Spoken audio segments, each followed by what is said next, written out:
Hello and a warm welcome to the Federal. I'm Neelu Vyas. The friction between the legislature and the judiciary has intensified, especially after Union Law Minister Kiran Rijiju wrote a letter to the Chief Justice of India, D.Y. Chandrachud, asserting the representation of the government in the appointment of the judges. He also stressed on a search and evaluation committee, and this has led to a gamut of allegations like the government is trying to regulate the judiciary, and some people also questioning the propriety of Union Law Minister writing a letter to the Chief Justice of India and then leaking it to the press. Where is this friction leading to, and will there be an amicable solution as far as the appointment of judges is concerned? Joining me on this issue is veteran Supreme Court lawyer Dushyant Dave. Mr. Dave, thank you so much for joining the Federal. Good evening. Mr. Dave, thank you, sir. My first question to you is in connection with the letter which was written on January 6th by Kiran Rijiju to, and I would use the word reportedly, that the letter reportedly was written to the Chief Justice of India, where he has said that there should be a government representative in the Supreme Court and also a state representative as far as the state high courts are concerned. How do you really see this move? Is this move tantamount to regulating the judiciary, or how do you really see that? Well, I think the move is inexplicable. It's very difficult to understand what's in mind of the government. It's the executive, not the legislature, which is really trying to raise this controversy. And I have every reason to feel that Mr. Riju's statement, or for that matter, the statements by the Honorable Vice President and Honorable the Speaker in Jaipur were all concerted efforts directed at undermining the independence of judiciary. But I also do believe that they couldn't have come without the knowledge of the Prime Minister himself. So it's really surprising what is it that the executive and the BJP government is trying to aim at. It's very difficult to speculate, but to my mind, this is really unfortunate because there is an existing judgment of the Supreme Court, a constitution bench judgment of the Supreme Court since 1992, 1993, in which the Supreme Court has said that the supremacy of Chief Justice of India and the collegium assisting him in selecting and appointing judges to the High Courts and Supreme Court is the final word. The government accepted that judgment all these years. They never questioned it. They never sought review of it. A government, brought the National Judicial Commission Act earlier, in 2015, which was challenged before the Supreme Court, and that was declared as unconstitutional. Government accepted that also. After that, government has not really gone and done anything more about it. So today, judgment of the Supreme Court holds the field, and the law is under the Constitution. That judgment of the Supreme Court binds everybody, including the government, including the Honorable Prime Minister, Honorable Vice President, Honorable Speaker, and certainly Honorable Law Minister. So it's very amazing to see that in the face of this judgment, I think the executive is trying to, make these kind of forays from time to time, which really is inexplicable. I mean, it's extraordinary the length to which they have gone in trying to undermine the judgment and the authority of the Supreme Court. Mr. Dave, if you look at Mr. Kiran Rijiju's tweets recently, he has said that, the assertion of a representation of the government in the appointment of judges is totally in conformity with the memorandum of procedure as decided by the Supreme Court Constitution bench. How does that really play out when he quotes the memorandum of procedure? Does the memorandum of procedure clearly say that there should be a government representation in the appointment of judges? Well, I'm not sure memorandum of procedure was agreed upon between the Chief Justice and between the government. It was, proposed. It was sent back and forth.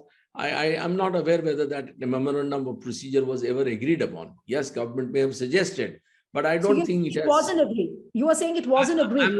I'm not sure whether it was agreed. I mean, it has never come in public light that it was agreed, the memorandum of procedure. So I am really surprised. In any case, memorandum of procedure cannot override the Supreme Court judgment.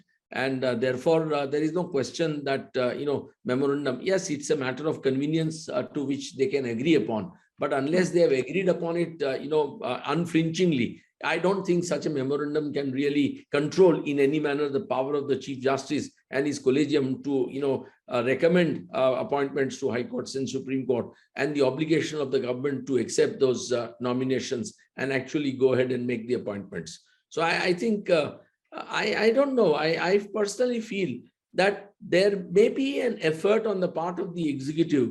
Suddenly, I mean, it was not happening for last 7 years under Prime Minister's, leadership since he got elected in 2014. Because perhaps each of the Chief Justices, Justice Keher, Justice Mishra, Justice Gogoi, Justice Bobde, Justice Ramna, they virtually, did what the executive of the day wanted it. And they never stood up really. And, so they were working in tandem virtually. And as a result, many of the appointments that the executive wanted have been made, both to the Supreme Court and to the high courts across the country. Suddenly, perhaps the executive is feeling left out, and perhaps the Chief Justice and the collegium, since Mr. Justice Lalit took over, are not really willing to play by that ball game. That may be the reason. Otherwise, I don't see any reason why suddenly, out of the blue, this kind of a controversy should be raised, because it's not in good taste, one. And it's not good for the democracy. It's not good for constitution, and certainly does not good for the party in power, because it doesn't portray them to be really in good light. After all, BJP is also a very responsible party, and BJP doesn't want to look, be questioned in the eyes of people at large that it is wanting a confrontation with the judiciary. So I think it's really something, I would say, very, very surprising, very, very, and it's somewhat amusing to see that this kind of a ding-dong battle is going on. And you have seen now that this similar battle is going on right now in Israel. The new government of Prime Minister Netanyahu and his right-wing coalition is trying to attack the judiciary and saying that judiciary cannot have the last word. The government should have the last word. And, people are objecting to that. People have gone to the streets. Thousands of people have marched in favor of the judiciary and the Chief Justice there, and are against Mr. Netanyahu's proposals. And in fact, yesterday, Supreme Court of Israel has directed Prime Minister Netanyahu that you should not appoint a particular gentleman as a minister. So I think this kind of a confrontation is going there. Many parts of the world also where executive is becoming very powerful, this kind of confrontation has been going on, for example, in Brazil. So this doesn't augur well, because India is a beautiful and a vibrant, democracy. And BJP is a very, very responsible political party. Prime Minister has always told us that he wants to act in conformity with the constitution. So I don't know why this is happening. It's really... some quarters also see this as some kind of an intimidatory or a pressure tactics, or so to say, regulate the judiciary. Do you see this in that direction? Well, it's quite possible, because as I said that, the executive had virtually a field day so far with these 5 Chief Justices. And therefore, Chief Justices have powers as master of roster to constitute benches and allocate matters to them. And these 5 Chief Justices, I must say, constituted benches convenient to the executive, and many sensitive, politically sensitive cases and cases of some of the most powerful business houses were allocated by these Chief Justices to those specially constituted benches, and they all succeeded. And the opposition failed, and many civil rights activists failed, many other innocent people failed. So I think that really is not happening any longer as I look at the Supreme Court today. So I think maybe the judiciary is trying a pushback, and the executive is not happy about it, because they don't want this kind of a pushback coming from the judiciary. Basically, this is a repercussion of the fact that Supreme Court, or rather the Chief Justice, is trying to assert themselves when it comes to the decisions or the policy decisions made by the government. Would you see that in that light? Well, I think, there is certainly I would say, a kind of a, awakening amongst the judges across the country. And I must say that there are many judges who are, willing today to stand up to the pressures of the executive and take independent decisions and protect the constitution, protect the fundamental rights of citizens, protect the basic human values of citizens, and not allow the government to, have a field day by violating the rights of citizens. So I think it's not just in the Supreme Court alone where it is happening, but also in many other high courts and district courts, this is happening. And this may have perhaps rattled the executive because it is not used to, Mr. Modi's government is not used to, this kind of a pushback. Even as Chief Minister of Gujarat, Mr. Modi is, was always supported by the judiciary. And that really is I think I would say is perhaps what is really going on at this moment. But Kiran Rijiju also, I think in one of the interviews or somewhere he has mentioned that the idea of a government representation in the collegium is not unreasonable. If you look at the idea in isolation, do you think that there should be a government representation at all in the collegium? Look, let us understand one thing. Constitutionally, the government has an absolute right to appoint judges and transfer them.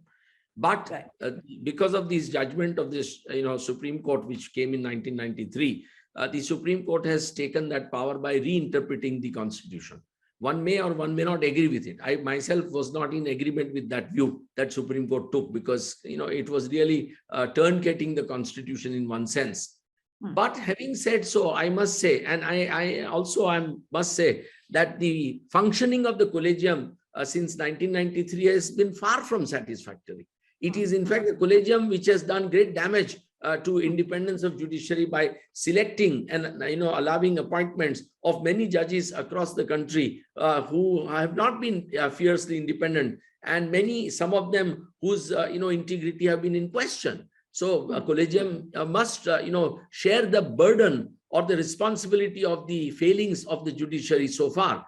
So having said that, I must say that collegium has also appointed some outstanding judges. I mean, this country's judiciary is really fantastic judiciary. There are some who spoil its name, but that happens everywhere because they come from the society. But judiciary as a whole is something which people love, people respect it, and it's a great institution. But yes, you are right. I would say that, I mean, if you look at it purely constitutionally, maybe government's viewpoint was correct.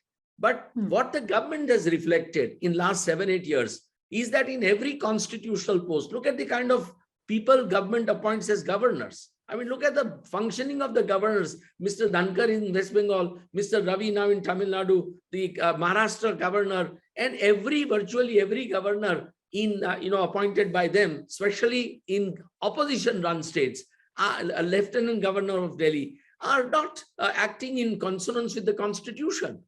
And likewise, I mean, many other constitutional positions, see the election commission.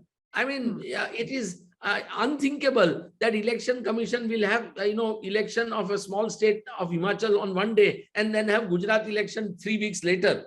I mean, just to, allow the prime minister and other political leaders of the Bharatiya Janata Party to go around and, campaign all over.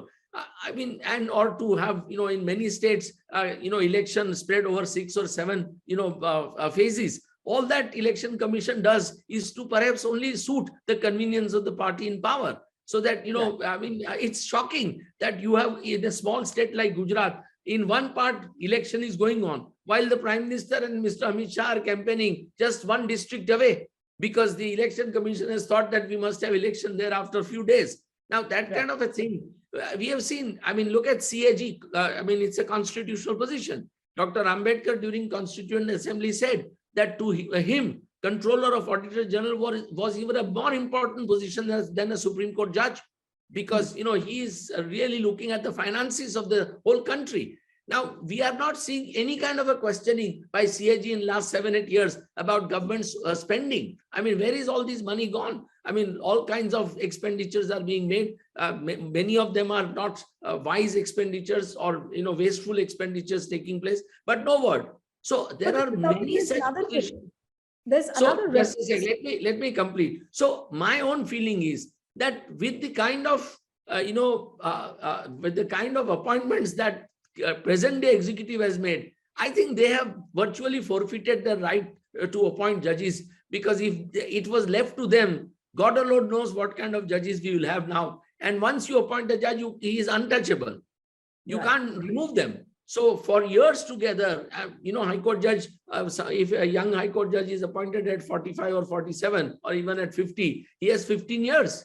Now, kind of damage that can take place is unimaginable. So I think today we have reached a position, unfortunately, and which really saddens me, because I don't agree with Prime Minister at all on many of his policies, but I have great respect for him as the Prime Minister of my country.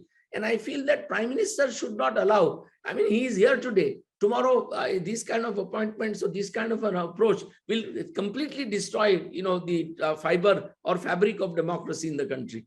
So, I don't know, it's something country has to think about it.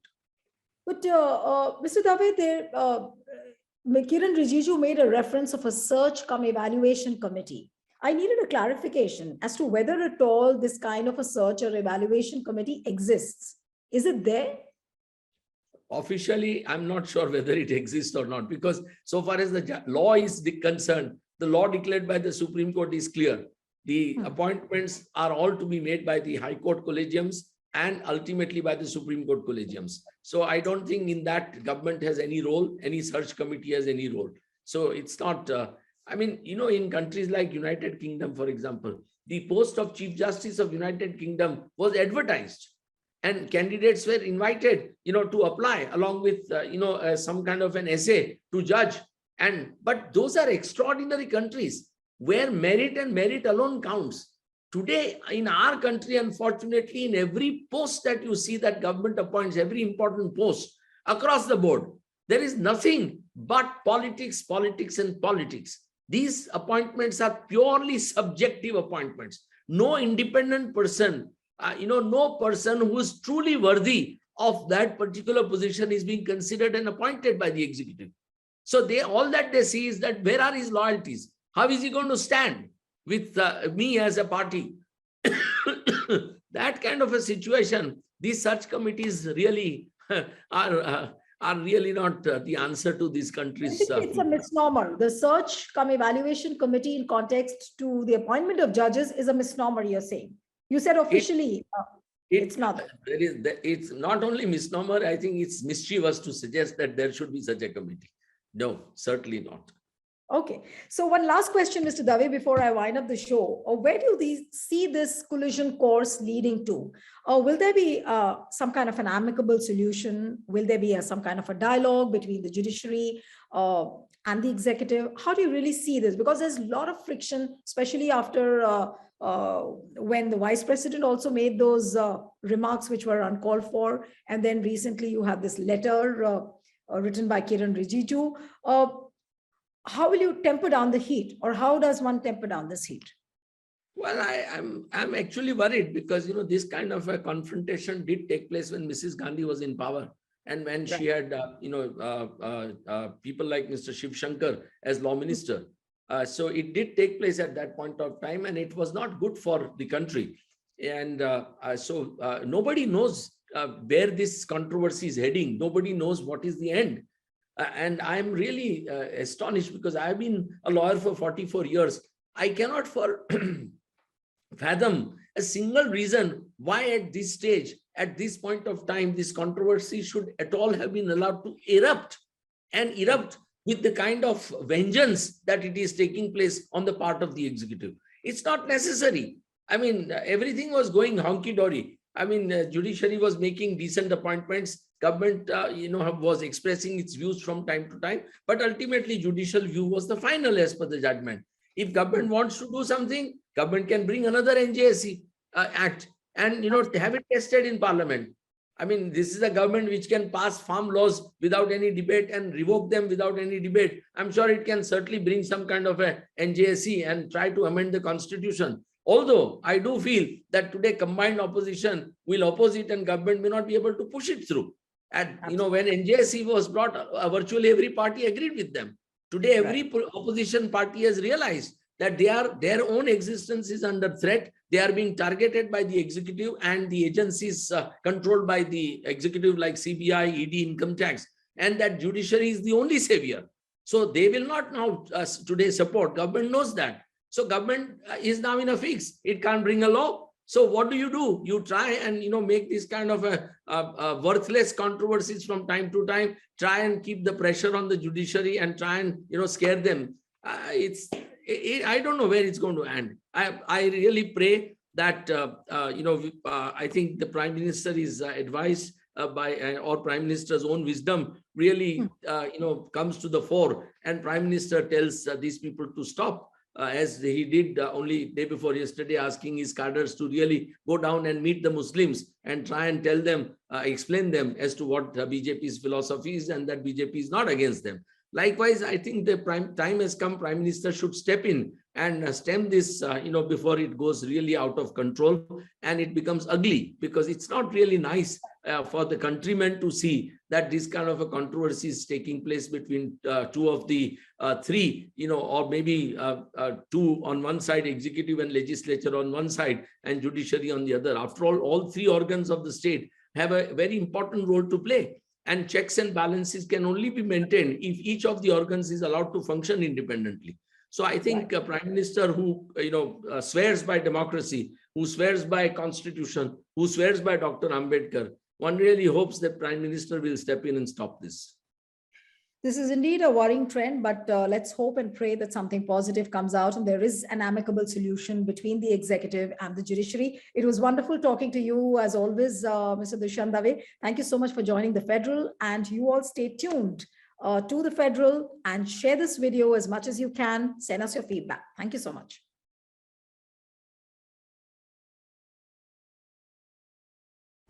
Subscribe to the Federal's YouTube page for more interesting updates.